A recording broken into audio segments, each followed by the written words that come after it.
మిథునం వారికి గనక చూసుకున్నట్లయితే ఇక్కడ మీ యొక్క రాశి నుంచి దశమ స్థానంలో గ్రహాల యొక్క కలయిక. అందులో ప్రధానంగా శని కుజులు కలుస్తున్నారు. ఈ యొక్క కుజుడు మే 2వ తేదీ నుంచి, అంటే అంతకంటే ఒక వారం రోజుల ముందు నుంచి దీని ప్రభావం ఉంటుంది యుద్ధం మీద. అయితే ఏప్రిల్ 2వ తేదీ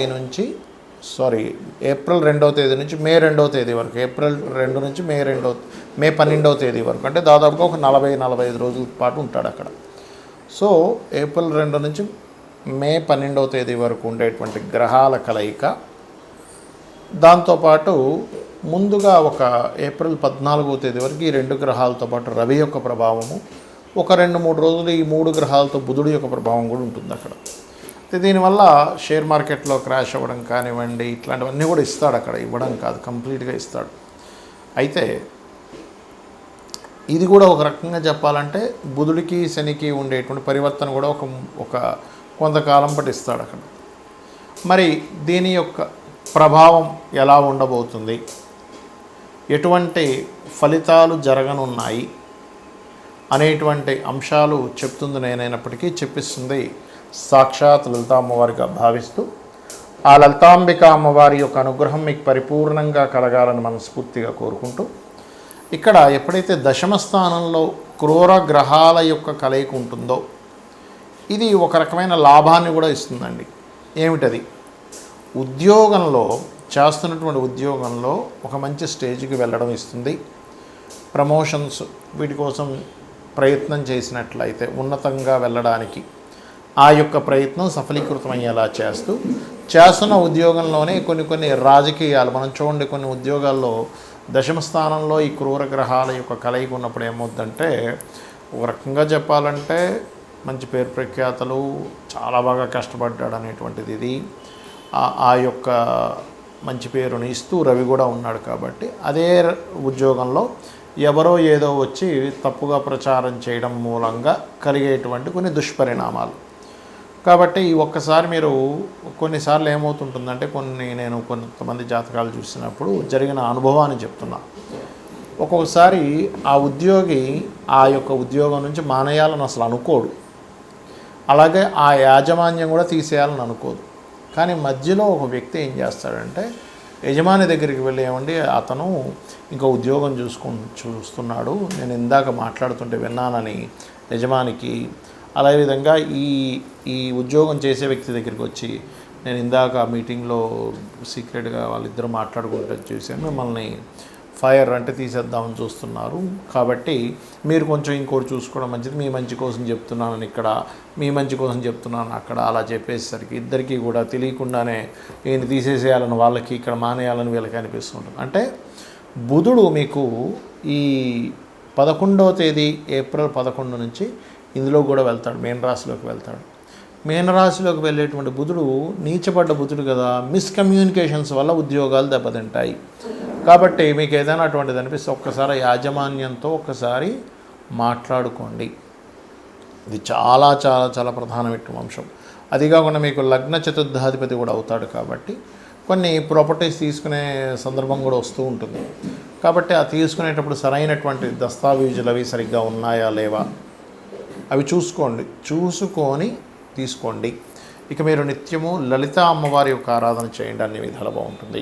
దీని మూలంగా రైతులకు కానివ్వండి, అసలు జాతకమే లేదు, జాతకం లేని వారికి కానివ్వండి, దేశకాల పరిస్థితులు అంటే మైథుని జ్యోతిషం, ముండేన్ ఆస్ట్రాలజీ అంటాం, ముండేన్ ఆస్ట్రాలజీ పరంగా మనకి ప్రపంచవ్యాప్తంగా ఎటువంటి ఫలితాలు జరగనున్నాయి అనేటువంటి అంశం కనుక మనం చూసుకున్నట్లయితే, ఇక్కడ ఎప్పుడు కూడా ఈ సంవత్సరానికి రాజు గురువు అయితే మనకి మంత్రి కుజుడయ్యాడు.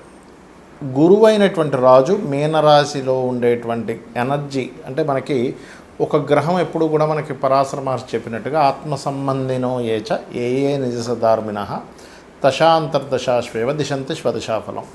దశాఫలితాలు ఇచ్చేటప్పుడు కానీ, లేకపోతే ఒక గ్రహం తన యొక్క ఫలితాలు ఇచ్చేటప్పుడు కానీ, తన రాసుల్లో ఏ గ్రహం ఉంది, తనతో పాటు ఏ గ్రహం కలిసి ఉంది, తనని ఏ గ్రహాలు చూడబడుతున్నాయి, ఇవన్నీ మనం తీసుకుంటాం. కాబట్టి ఇక్కడ ద్విస్వభావ రాశుల్లో ఉండేటువంటి గురువు మరొక ద్విస్వభావ రాశుల్లో ఉండేటువంటి 3 గ్రహాల యొక్క ప్రభావాన్ని పొందుతున్నాడు. కాబట్టి రైతుల విషయం కనుక చూసుకున్నట్లయితే ముఖ్యంగా మామిడి పళ్ళు, అరటి పళ్ళు అమ్మేటువంటి ఎగుమతి దిగుమతి, అప్పుడు మనకి ఎగుమతి చేసేటువంటివి కొన్ని ఉంటాయి.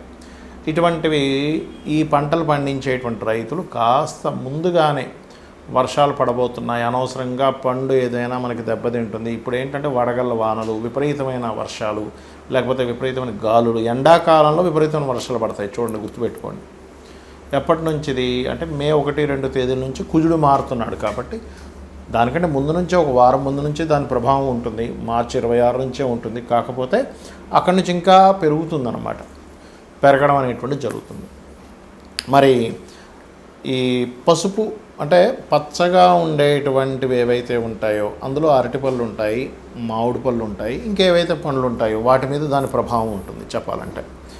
మరి ఈ యుద్ధ సంబంధించినటువంటి విషయంలో అంటే ఖచ్చితంగా మీరు చూడొచ్చు, ఒక వారం ముందు నుంచే అంటే మే 2 నుంచి కుజుడు మారుతున్నాడు. అంటే దాదాపుగా మార్చి 26వ తేదీ నుంచే ఈ యుద్ధ సంబంధించినటువంటి విషయంలో తీవ్రత బాగా పెరుగుతుంది. ఇవన్నీ అసలు మనం ఎందుకు చెప్పుకుంటున్నాం, ఎక్కడో జరిగే యుద్ధం గురించి మనకెందుకు అంటే, ఎక్కడో యుద్ధం జరుగుతూ ఉందంటే ప్రతి దేశంలో ప్రతి ఒక్కరికి ఏదో రూపంలో వాళ్ళకి దాని యొక్క ప్రభావం పడుతూ ఉంటుంది. అంటే ఏమిటి, ఇప్పుడు మనకి వంట చమురు ఏవైతే గ్యాస్ ఉందో దాని మీద ప్రభావం, పెట్రోల్ డీజిల్స్ మీద ప్రభావం, లేకపోతే ఆయా దేశాల్లో కొంతమంది మన భారతీయులు ఉంటారు.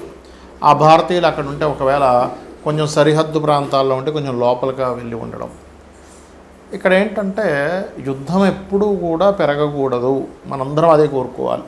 కానీ గ్రహస్థితులు ఏం చెప్తున్నాయి మనకి, పోయిన సంవత్సరం లాగే ఈ సంవత్సరం కూడా గురువు 3 రాసులు మారుతున్నాడు. పోయిన సంవత్సరం చూడండి, మనకి పరాభవనామ సంవత్సరానికి ముందు మనకి ఏదైతే సంవత్సరం ఉందో విశ్వవసునామ సంవత్సరంలో కూడా మనకి గురువు వృషభ రాశిలో ఉండేటువంటి గురువు మిథునం నుంచి కర్కాటకంలోకి వెళ్ళాడు. అందుకే చూడండి, పరాభవం రాకముందే యుద్ధాలు ప్రారంభమయ్యాయి. దానికి సంబంధించినటువంటి చాలా చాలా చాలా ఇబ్బందులు చూసాం మనం. మరలా పరాభవనామ సంవత్సరంలో కూడా 3 రాసులు మారుతున్నాడు గురువు. అంటే కర్కాటకంలోకి వచ్చేసిన గురువు మిథునంలోకి వెళ్ళిపోయాడు. మిథునం నుంచి మరలా 3 రాసులు, అంటే మిథునము, కర్కాటకము, సింహం, ఇలా 3 రాసులు మారడము, 3 సార్లు పంచగ్రహ కూటమి కలయిక, ఇవన్నీ ఏం చెప్తున్నాయి, ఇజ్రాయెల్లో ఇప్పుడు ఉండేటువంటి విపరీతమైన కాకుల యొక్క దాడి, ఇవన్నీ ఏం చెప్తున్నాయంటే ఇస్లాం కంట్రీస్ ఏవైతే ఉంటాయో అక్కడ ఉండేటువంటి దేశాలకి చాలా చాలా చాలా యుద్ధము యొక్క సంబంధించినటువంటి విషయం చాలా తీవ్ర స్థాయికి వెళ్ళనుంది.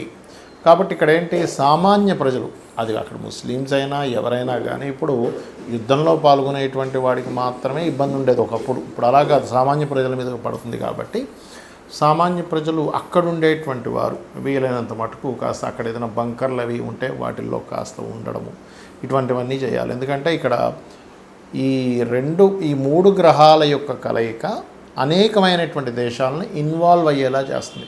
అంటే వారు కూడా మేము కూడా యుద్ధంలోకి వస్తామనేటువంటి ప్రభావాన్ని పెంచుతూ ఉంటుంది. కాబట్టి ఈ విషయంలో అతి ముఖ్యంగా జాగ్రత్తగా ఉండాలి. మరి దీనికి ఏమిటి, ఇప్పుడు ఇందాక నేను మీకు ఒకటి విషయం చెప్పాను, ఏమన్నా మరి జాతకం లేని వాళ్ళు ఏం చూసుకోవాలి. ఈ 3 గ్రహాలు సహజ 12వ స్థానంలో ఉన్నది కాబట్టి ఖర్చులు, మదుపు పెట్టేటువంటి విషయాలు, వివాహ జీవితం మీద ఈ 3 మీద జాగ్రత్తగా ఉండాలి. మరి ఎప్పుడైతే ఈ రవి కలుస్తున్నాడో ఈ శనికుజ మధ్యని, కొలెస్ట్రాల్ ఫుడ్ ఎక్కువగా తీసుకోకూడదు, గుర్తుపెట్టుకోండి. ఎందుకంటే సన్ అనేటువంటి గ్రహం ఏదైతే ఉందో అది గుండెకి సంబంధించి కొలెస్ట్రాల్ ఎక్కువ తీసుకునేటువంటివి జాగ్రత్త పడాలి. అదేవిధంగా రవి రాజులకి కారకుడు. రాజు అంటే ఇప్పుడు ఉండేటువంటి పరిభాషల్లో చూసుకున్నట్లయితే సీఎంలు, పిఎంలు, రాజకీయ నాయకులకి కూడా ఇది వర్తిస్తుంది. ప్రెసిడెంట్లు, రకరకాల దేశాల్లో ఇప్పుడు చైనా లాంటి దేశం ఉంది, లేకపోతే కొన్ని దేశాల్లో ఏంటంటే ఇంకా వాళ్ళ మళ్ళీ అందులో అక్కడ ఓట్లు వేయడం, జనాలు ఒకరిని గెలిపించడం, ఇట్లాంటివి ఏమి ఉండవు. కాబట్టి దేశ నాయకులకి చాలా పెద్ద ముప్పు. ఎందుకంటే నాయకుడికి రాజుకి కారకుడైనటువంటి రవి ఎప్పుడైతే శనికుజ గ్రహాలతో మీనరాశిలో కలిసి ఉన్నాడో ఇది దేశ నాయకులకి ముప్పునిస్తుంది. ఇంకోటి ఏంటి, ఈ గురువు అతిచారంలో సింహరాశి వైపు వెళ్ళిపోతాడు. కాబట్టి ఇక్కడ ఏంటి, 3 రాసులు జలము, అగ్ని, వాయువు ఈ మూడిటిని కలుషితం చేసేటువంటిది. ఇప్పుడు ఒక యుద్ధం వచ్చిందనుకోండి, వాయువు కలుషితం అవుతుంది.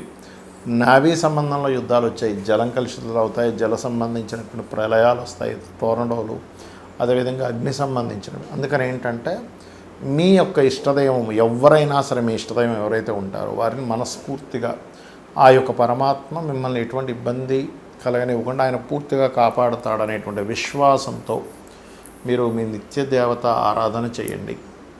ఇందాక నేను చెప్పినటువంటి పరిహారాలు చేయండి. ఇక్కడ ప్రపంచం ఏ దేశాలు వాళ్ళ యొక్క ఈగోలతో వాళ్ళు అనుకునేటువంటి దీంతో గొడవలు పడుతున్నప్పటికీ సామాన్య ప్రజలకి ఏమీ కలగకూడదు అనేటువంటి సదుద్దేశంతో ఈ యొక్క విషయం చెప్తున్నాను నేను మీకు. శ్రీమాత్రే నమః.